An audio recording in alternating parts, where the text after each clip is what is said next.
हो गया।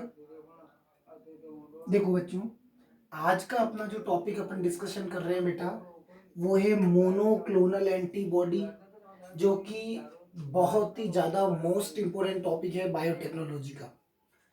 अब मोनोक्लोनल एंटीबॉडी है क्या, इसके और कौन कौन से उपनाम है बेटा, तो वो सभी नाम आप ध्यान से सुने।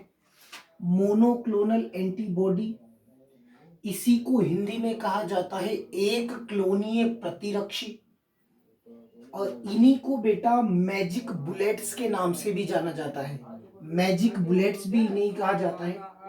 और इसे बेटा MAB, एम का मतलब मोनोक्लोनल और AB का मतलब एंटीबॉडी से भी प्रेजेंट किया जाता है या रिप्रेजेंट किया जाता है बेटा, क्योंकि इसे बनाने के लिए एक विशिष्ट तकनीक को काम में लिया जाता है, जिसे कहा जाता है हाइब्रिडोमा तकनीक। इसी कारण इस मोनोक्लोनल एंटीबॉडी को हाइब्रिडोमा तकनीक या हाइब्रिडोमा टेक्नोलॉजी के नाम से भी जाना जाता है।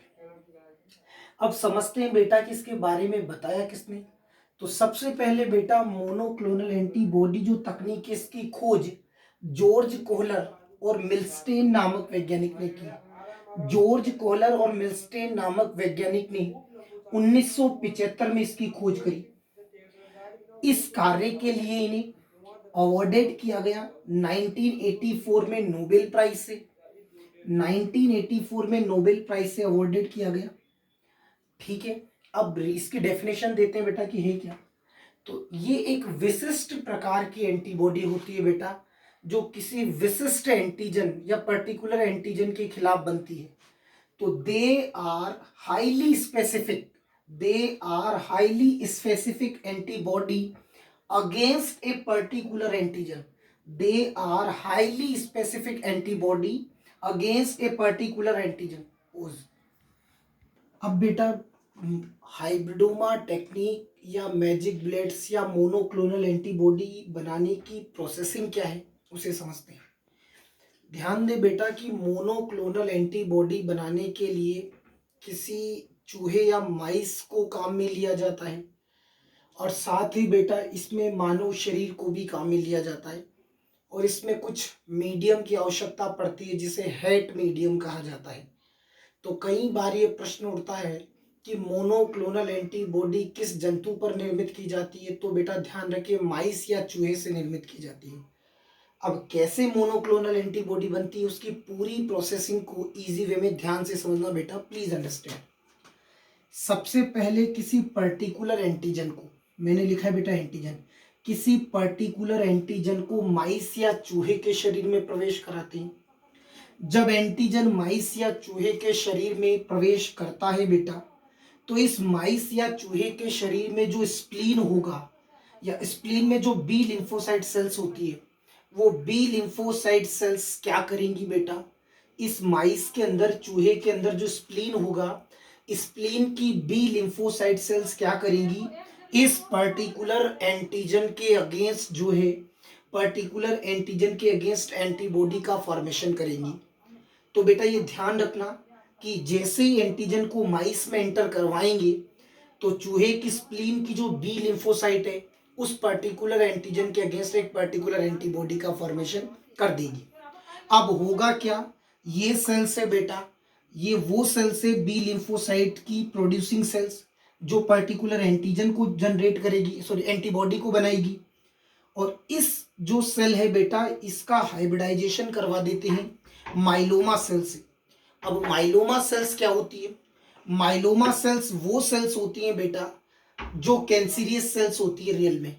सर यहाँ पे इस बी लिम्फोसाइट प्रोड्यूसिंग सेल्स का जो यहाँ बनी है, उसका माइलोमा सेल से क्यों हाइब्रिडाइजेशन करवा रहे, तो बेटा ये जो सेल्स है, ये तो उस एंटीजन के खिलाफ एंटीबॉडी बनाने की कैपेसिटी रखती है।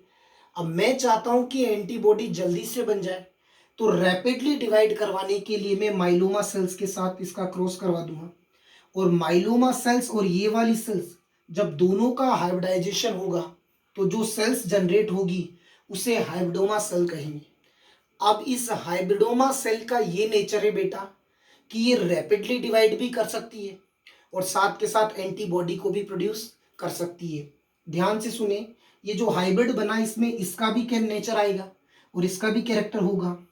इसका नेचर तो ये होगा हाइब्रिडोमा सेल में कि ये रैपिडली डिवाइड करेगी, और इसका नेचर ये होगा कि पर्टिकुलर एंटीजन के खिलाफ एंटीबॉडी का फॉर्मेशन करेगी। अब इस हाइब्रिडोमा सेल को बेटा कल्चर मीडियम में कल्चर करवाया जाता है, और कल्चर मीडियम के रूप में यूज लिया जाता है हेट मीडियम। सर यहाँ पर हेट का मतलब क्या है, तो बेटा H का मतलब हाइपोजेंथीन, ए का मतलब एमिनोप्टेरिन और टी का मतलब थाइमिडीन। और आपको बता दूं हाइपोजेंथीन एक प्यूरिन क्षारक होता है बेटा, एमिनोप्टेरिन एक टॉक्सिक सब्सटेंस होता है बेटा, और थाइमिडीन एक पिरिमिडीन नाइट्रोजनस बेस होता है। सर ये हेट मीडियम कल्चर के रूप में क्यों लिया, कोई दूसरा मीडियम भी तो काम में ले सकते थे। तो बेटा ये हेट मीडियम क्या करेगा, ये हेट मीडियम केवल इस चीज को आइडेंटिफाई करता है बेटा कि जो भी सेल्स हैं वो हाइब्रिडोमा सेल हैं कि नहीं है। मतलब क्या हुआ, मतलब ये है बेटा कि हेट मीडियम में केवल और केवल हाइब्रिडोमा सेल का ही कल्चर होगा, बाकी सेल का कल्चर नहीं होगा। जैसे ही कल्चर करवाओगे तो कल्चर से बहुत सारे क्लोन बनेंगे, सारे के सारे क्लोन एक जैसे होते हैं तो इन्हें कहेंगे मोनोक्लोन, क्योंकि एक जैसे के लिए मोनो शब्द का है, और सारे एक दूसरे के क्लोन है तो मोनोक्लोन। और इससे जो एंटीबॉडी बनेगी वो होती है मोनोक्लोनल एंटीबॉडी। और बेटा कई बार ये प्रश्न पूछा जाता है कि मोनोक्लोनल एंटीबॉडी का उपयोग क्या है, इसके क्या क्या एप्लीकेशन है। तो ध्यान रखें, वर्तमान समय में कई बीमारियों का उपचार करने में, कई बीमारियों का निदान करने के लिए डायग्नोसिस में इसको यूज किया जाता है। कैंसर वगैरह को ट्रीट करने के लिए इसी को काम में लेते हैं मोनोक्लोनल एंटीबॉडी को। प्रेगनेंसी वगैरह से संबंधित कोई विकार को सही करने के लिए इसको काम में लेते हैं। जैसे मान लो बेटा अंग प्रत्यारोपण करते हैं, मैंने किसी को किडनी डोनेट करी तो वो किडनी अनसक्सेसफुल ना हो इसके लिए बेटा क्या करते हैं, मोनोक्लोनल यानी जो ऑर्गन ट्रांसप्लांटेशन की जो प्रक्रिया है, जो प्रोसेस है, वो मोनोक्लोनल एंटीबॉडी की वजह से सही और सटीकता से पूर्ण हो जाती है। तो इसके कई सारे यूजेस बताए मैंने। तो ये था बेटा आज का topic monoclonal antibody. Thanks a lot for watching.